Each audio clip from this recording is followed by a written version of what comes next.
Attention is the rarest and purest form of generosity. That was said by Simone Weil. If you do not know her, was a French philosopher, mystic, and political activist who explored the intersection of spirituality, beauty, and social struggle. She has a fascinating story. But attention is the rarest and purest form of generosity. Welcome to Expitality Time, the experience of hospitality, because the experience of hospitality transforms the world. I'm Michelle Oliver, and today we're talking about why hospitality still matters, in fact, now more than ever. Every guest arrives at your property with a story, and true hospitality is what helps them rewrite the ending. The moments that cause transformation are not the amenities, and it's not about the technology. They start with being seen, with being attended to, with being given attention, the generosity of attention, we could say. And the generosity of attention changes people. John is a friend of mine. He's the GM of an RV resort in Granby, Colorado. And he told me about a moment that illustrates this that I want to share. And so, as usual, I took a bunch of notes when he was talking that I'd like to share with you. He said, we had this guy check in one afternoon, mid-40s, solo traveler, nice enough, business casual clothes, which is interesting to me in Granby. But he was very polite, but rather distant, and he booked for 3 nights.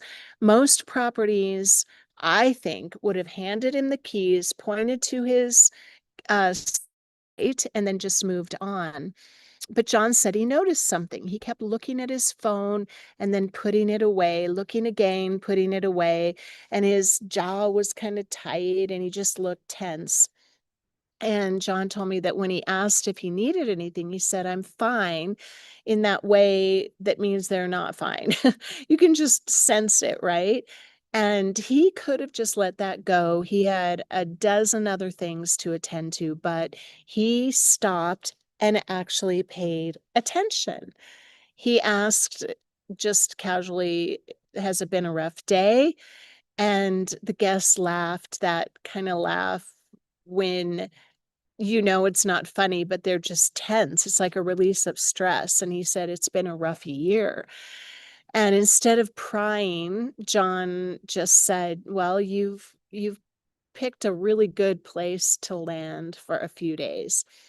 So the guest, he said, just nodded and he started to walk away. And then he turned around and he told John basically his story. He said, I got laid off 6 months ago. And he had just found out that morning that he didn't get a job that he really needed. He shared that his wife was super frustrated and the kids did not understand why their dad was at home all the time. And he was just like, I just needed to get away before I said something I'd regret, and I needed some space to clear my head. John did not have the solution for this guy, but he did have attention. So he said something like, it sounds like you just needed a place where nobody expects anything from you. And the guy's entire demeanor changed. Like he was heard and understood for the first time. And he said exactly that. So over the next 3 days, John didn't treat him like a project or hover over him, but he did make sure that extra little things were attended to. And when he came to the office for coffee, they had a conversation. And it was like they really just connected, and they talked about what it's like when your identity gets wrapped up in what you do, about the space between who you were and who you're becoming. And the morning he checked out, he told John that he had come there to hide, but he felt like it turned into something better, and that John had given him the permission to just be where he was, not where everyone thought he should be, but where he was. And I think that's what Simone Weil really meant.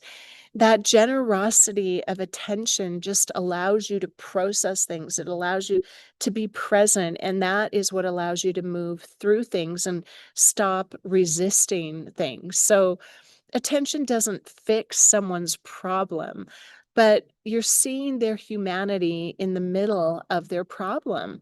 And it's not like you're rushing past their story to get them on the other side or to get to your checklist, but you're pausing long enough to recognize that this person matters right now as they are. And that is why hospitality still matters, because everyone who walks through your gate, they're carrying something, a transition, a question, a struggle maybe they can't even name yet. And when you truly pay attention, when you see them and not just serve them, you give them space to breathe, not the amenities, not the technology, the attention. So here's my question for you. When was the last time you really paid attention? Not multitasked, not checked the boxes, but truly saw the person in front of you. Because that is where transformation lives, in that rare, pure generosity of attention. Think about it. I'd legitimately like to hear from you the times that you've experienced this. I want to thank you for listening, and I hope you go give someone your attention today. Um, if you go a little deeper with these thoughts, you realize that hospitality really matters because it restores dignity, it reconnects us to what is real. It reminds us that we, in a sense, belong to each other, with each other. And when chaos and uncertainty rise, hospitality becomes the antidote. It can become a sanctuary for the nervous system. It can become like a ritual where you can reconnect with your soul, and a reminder that we are safe, welcome, and valued. And that is why hospitality endures. It changes the inner experience, not just the outer. Transformation doesn't need to be abstract. It drives business success. Properties that put the experience of hospitality first see higher lifetime value, more direct bookings, stronger emotional loyalty, guests who become advocates, all the things. Investing in the why of hospitality makes every how more effective. It makes every how more effective. When your team knows the mission is transformation, every action becomes meaningful. So I challenge you this week to find one moment to make a guest feel like the only person in the world. One moment of connection can reshape their entire day and maybe their entire stay. And then come back and share what you noticed in the comments. Your stories will inspire others to care just a little more. If this conversation resonates with you, here are 5 ways you can help transform the world through hospitality. You could join our weekly free roundtable every Thursday at 10 a.m. Mountain. You could become a member of the Outdoor Hospitality Collective Mastermind. You could even apply to be featured on the new Expitality Outdoors podcast and YouTube channel. You can schedule a call to learn more about regenerative luxury at your property, which I highly recommend.